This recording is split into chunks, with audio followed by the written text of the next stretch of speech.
Oh yeah, feel the rhythm of old school, new school. Noah Savage riding solo tonight. Rick Wolf is out making the big bucks, unable to join us tonight. And you might be asking yourself, what type of madman was going to record a whole show solo with nobody to talk to? Talking into the void, talking to the listeners. Who? You got the guy right here, Noah Savage, your host. And I'll tell you what, I think I can go kind of new school into the old school. I'm in dad mode. Bought some real dad shoes, my first non-Nikes ever. And I bought them for comfort. So I feel like I'm crossing that barrier into dad mode where I'm ready to wear sneakers because they feel good on my feet. It feels weird, but I'm ready. I am ready. A lot to get to today. In today's mini episode of Old School, New School, going to be answering some listener emails. A lot to get to in the world of sports in the last 2 weeks. We didn't want to leave you again with no pod. And big announcement. We've got an email, an official email, Old School, New School 35, the number 35, at gmail.com. That's Old School, New School 35 at gmail.com. As people who know me know, I wore the 35 in college, and I was at Rick's house, and I saw an old picture with the Rocket Converse low tops on. And who else was number 35 but a young, with much more hair on his head, Rick Wolf, shooting the jump shot, Old School, New School 35. So send us your emails and your comments and your questions, as always. And a lot to get to here on Old School, New School. We're going to start it off with some more political nonsense out of Jamele Hill. Not that she's nonsense, but just the saga continues, it seems like, at ESPN, at the NFL. There's big money involved. We're seeing the stratification of the sport and politics and where it comes together. All started by Colin Kaepernick, obviously, and Jamele Hill kind of went off on Trump a couple of weeks ago. Nothing happened. And this time she went off again and has been suspended for 2 weeks. And, for me, it's tough to, as I opine here on the mic, I just don't get how you can hire people for their opinions and then tell them what they can say and what they can't say. But the other side of me says, you can't bite the hand that feeds you. And if you know who the sponsor is and who the biggest money player probably for ESPN overall, it's the NFL. And it just seems like if you want to go down the path of activism, you've got to do it with an open heart. You've got to do it with an ability to take the punishment. That's part of it. You don't get both. You can't work for the man and also say the man is evil. If you're going to sell out, that comes with it. You sell out, you get the money, and you kind of keep your opinions to yourself sometimes. Now, the First Amendment protects your right from being persecuted by the government. So when you have an opinion, the government can't come after you. That doesn't mean you could say whatever, whenever, to whoever. Otherwise, I think we'd all be fired before our 10 a.m. meeting in our local office. That's totally different. So Jamele Hill has every right to say what she wants, but if she wants to go down this road, it could potentially be career suicide. And to that note, Jerry Jones, the Cowboys owner, said that any one of his players who disrespected the flag will not play, which is, number one, does he get to make those decisions or is that on the coach? But number two, we're conflating a protest about police brutality with a protest about the flag. But now I'm going to flip it and go to the other side, which is that I think that the point of a protest is to bring awareness, to bring it to the forefront.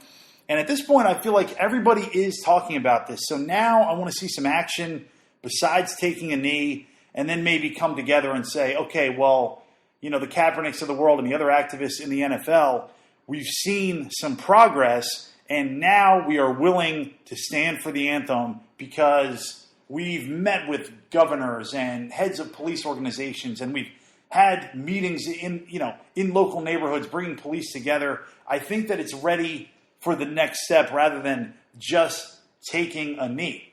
Now, I'll tell you an interesting story. I was at a wedding in San Diego. A lot of naval folk were there, and I asked a naval officer if he thought that kneeling during the anthem was disrespecting the country or the troops. And he told me a story that people on a naval base actually have to stand at attention for the entire anthem if it comes on, but that they get a little warning horn. And that a lot of people who are on these bases will hop into a building real quick just so they don't have to stand at attention for the whole anthem. And he said he doesn't really understand why everybody's so up in arms. To him, kneeling's very respectful. It's a respectful protest. And I thought that a lot of people invoke the troops as if they all think the same things. But I spoke to one of the troops, and thank you for your service. But also, they don't all think the same. They have different opinions, and I thought it was an interesting perspective. But we'll move on. Javon Quinterly, who's a New Jersey high school point guard, and some people have him the number one point guard in the nation, has kind of been fingered in this whole NCAA scandal with Arizona. He was named as one of the players who potentially took a bribe or was involved in some sort of bribery, and he has lawyered up. And I actually got to cover this kid a couple times for Files One Sports. Great player, a lot of potential. And he's going to end up being one of the collateral damages of this whole thing, in between grown adults who are taking bribes to hopefully steer players towards financial advisors, and the guy from Adidas who's dropping off $100,000 checks. But just a shame. And the question that we got was, will he ever play in the NCAA? And I don't think so. I think his best bet is to pull a Brandon Jennings, go overseas, put a year in, and then try to go to the NBA. I don't know if he's that type of talent. He's not that big. But it gets kind of lost in the shuffle that, all right, everybody's doing it, but then when one kid gets caught in basically a business transaction between adults, he really ends up paying the ultimate price. Speaking of people paying the ultimate price, offensive line coach for the Miami Dolphins quit amongst controversy surfacing after a video showing him snorting a white substance in the Miami Dolphins practice facility while he was video chatting with a girlfriend or something. And it was Kiwana Nije, who basically later said that she wanted to out a coach amongst all the controversy with NFL players and say, you know what, you think that kneeling is bad? This guy's, doing blow before he goes into a meeting. And I'll tell you what, I'm not a morning person, but this is, even for me, this is over the edge, I think. This is a little bit over the line. And just couldn't be more Miami. I really don't have anything to say about it. Just pretty outrageous. And definitely should be lifted and used in HBO's Ballers. So the Knicks season has started. And so far, the D has been subpar in the preseason, even though it's much better to watch this year. I mean, it is just such a better product when you, and I don't want to say it was all mellow, but I think getting rid of the triangle, also with just the melodrama, leaving the organization, the ball zipping around, Tim Hardaway Jr. is making shots. Everybody's excited about Porzingis. You've got some other good additions, but the defense has still not been there. And Porzingis in the press said it's too complicated. We've got to worry about just guarding our man, and the rotations are too complicated. And I just hope that this isn't the beginning of a feud with Jeff Hornacek, because he's a guy who needs at least 2 years with a young group to be able to implement his fast-paced system and to get something done, because he was really hamstrung last year running the triangle. So we just hope that Porzingis, who's, the heir apparent to be the next superstars with the Knicks, kind of just keeps it quiet and plays. He's about 22, even though he's 7'4". You kind of forget that, maybe 7'3". But you just hope he can just kind of stick with the program so that there's not so much change. If you look at the best organizations in the NBA, they have years and years of the same coaching staff. And Porzingis needs to honestly just go out, rent a DVD player, and get DVDs of Nowitzki and realize that, hey, just because you can shoot a three, you really shouldn't be shooting that many. I mean, Dirk early in his career shot 6, 7, 8 threes a game. And late in his career, he just relied on the mid-post game. He took it to 14 feet. He laid back in the cut, and then he shot the basketball off his back leg. That became his trademark move. And I think that Porzingis has a nice turnaround, but he really should He should really pick 2 moves in the post and just make those the bread and butter. Noah Savage here talking like a maniac by himself. Old school, new school, a couple more topics to cover. We got this email from a loyal listener. The NBA All-Star Game is going to be a pickup style. The captains pick the teams. Do you guys care? I know that Rick does not care. He doesn't care about the All-Star Game. But I'll tell you this. I don't know how this addresses competitiveness in the All-Star Game. I was watching on NBA TV. It was a 96 or 97 All-Star Game. And yeah, these guys aren't acting like it's the NBA Finals. But they actually played defense on the ball, and they took it as a challenge. You know, you saw Karl Malone matching up with some big guys, and, you know, Jordan is going at different people, Pippen. So I don't want to be the old school guy to say these guys don't play, but when Steph Curry laid on the floor last year to give up a dunk during the All-Star Game, I nearly threw the remote at the TV because that was just disrespectful to the game and boring. It's freaking boring. You want to go play pickup with me and you're not going to try hard? I'm not going to play with you. So these guys need to get a life and actually try hard. Don't try 100%. I mean, some of these guys don't try 100% in the regular season. I'm just asking that you play some on-the-ball defense. That, you know, if you're a center, you go down on the block. If you're a guard, you actually try to guard the ball and steal it and stop the guy from getting into the paint. There's nothing fun or entertaining about guys jacking up half-court shots or guys not trying hard. So that's what they need to do, and I think they should speak to the players' wallets, put $1 million on the line. You want players to play hard? How about you split the $1 million? All right, we're going to switch gears now to some football.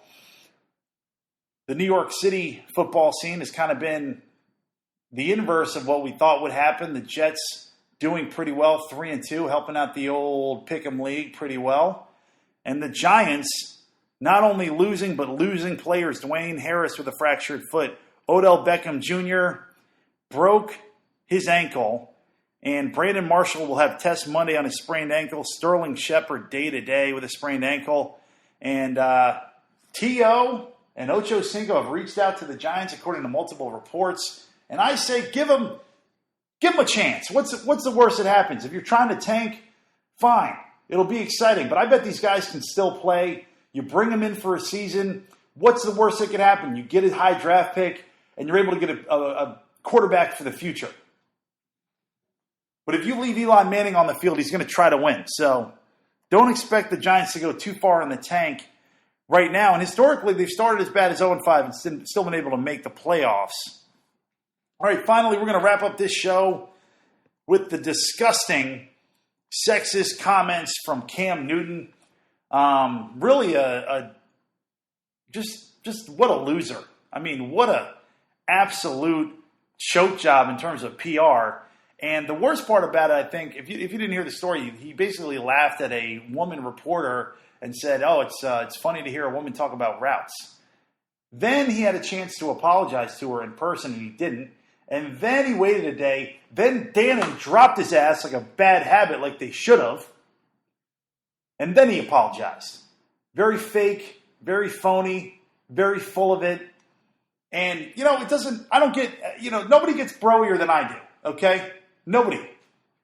But if you don't think that there's a sexism problem in America, just look at that smug grin on Cam Newton's face and tell me that you don't think he meant every word of that. And what he meant was less than. So if you buy for a second this BS apology from Cam Newton, I have a bridge to sell you. And we have a problem in this country. I was coaching a kid the other day, about 10 years old. He's laughing at the girls at the basketball clinic. And he's stuck. So we have to re-socialize our boys and get them to appreciate women and not feed us a bunch of lip service. Because the casualness with which Cam Newton was able to let that roll off his tongue into a microphone was shocking. All right, well, that was a fun rant.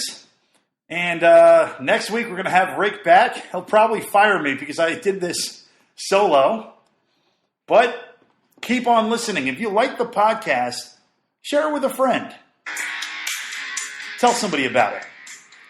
like it on iTunes, and leave a review. I'm Noah Savage, and this has been Old School, New School.